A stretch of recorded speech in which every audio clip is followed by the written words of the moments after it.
This is Trade Flow News, bringing you relevant news and insights from around the world. Trade Flow News, enabling trade for SMEs and economies worldwide.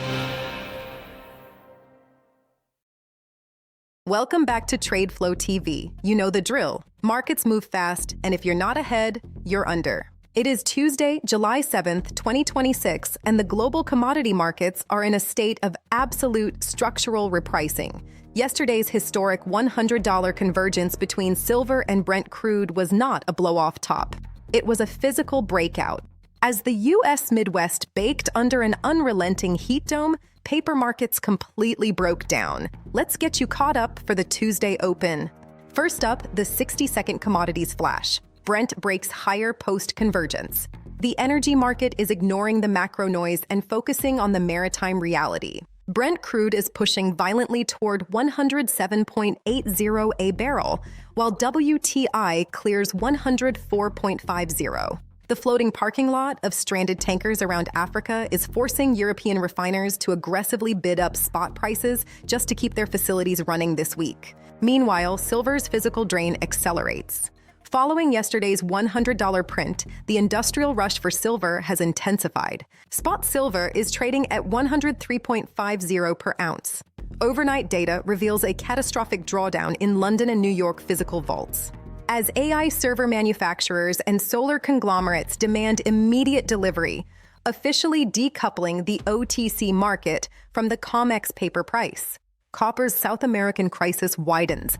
LME copper is grinding near 16,400 per ton. The Chilean mining strikes are now spreading to neighboring Peru. Smelters are officially running blind into Q4, with treatment charges completely collapsing as raw concentrate becomes impossible to source at any price. Finally, agflation goes vertical. The U.S. agricultural sector is facing a worst-case scenario.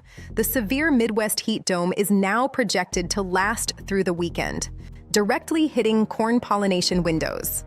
Corn and soybean futures are locked limit up for the second consecutive day, guaranteeing a massive spike in Q3 consumer food inflation. Let us take a deep dive into why the paper price of silver is becoming irrelevant as vaults drain, and how the U.S. heat dome is permanently breaking central bank inflation models. The data hitting global terminals this Tuesday morning is a masterclass in physical scarcity. When atoms run out, algorithms break. Here is what is driving the Tuesday tape. Look at the silver vault exodus. Yesterday, we celebrated the historic $100 convergence. Today, we are dealing with the fallout.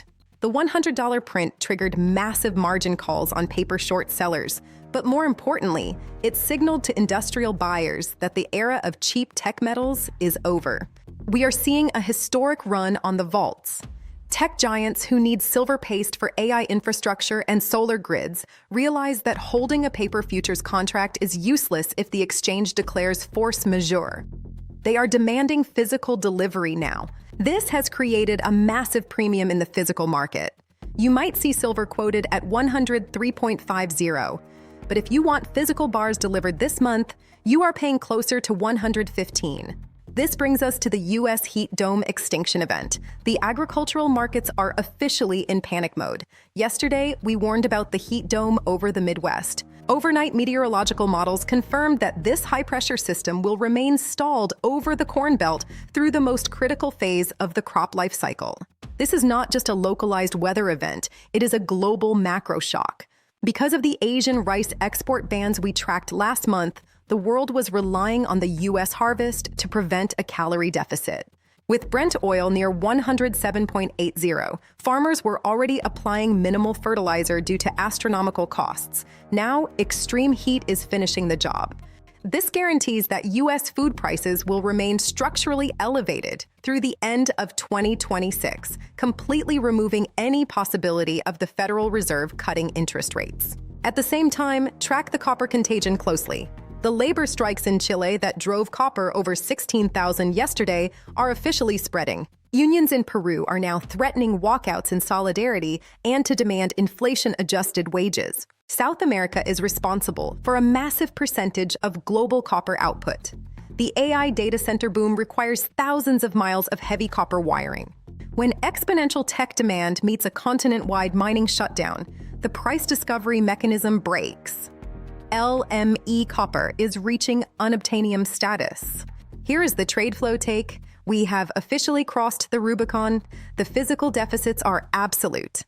Do not try to short the silver or copper momentum. Industrial buyers will run you over. Keep your energy portfolios heavily fortified, as maritime choke points guarantee prolonged delivery delays and aggressively tilt toward domestic agricultural equities that have secured their supply chains. The era of cheap inputs is dead. Don't forget to double-check that your channel notifications are active at TradeFlow TV so your operational dashboard never loses the signal in this noise. Stay liquid, stay sharp. Have a highly defensive Tuesday session, and we will see you tomorrow. That is all for today's news on commodity markets. Stay tuned to TradeFlow News as we continue to provide you with more updates. We also invite you to follow us on Twitter at TradeFlow News, which allows you to watch our program on your mobile device or desktop to receive information from there.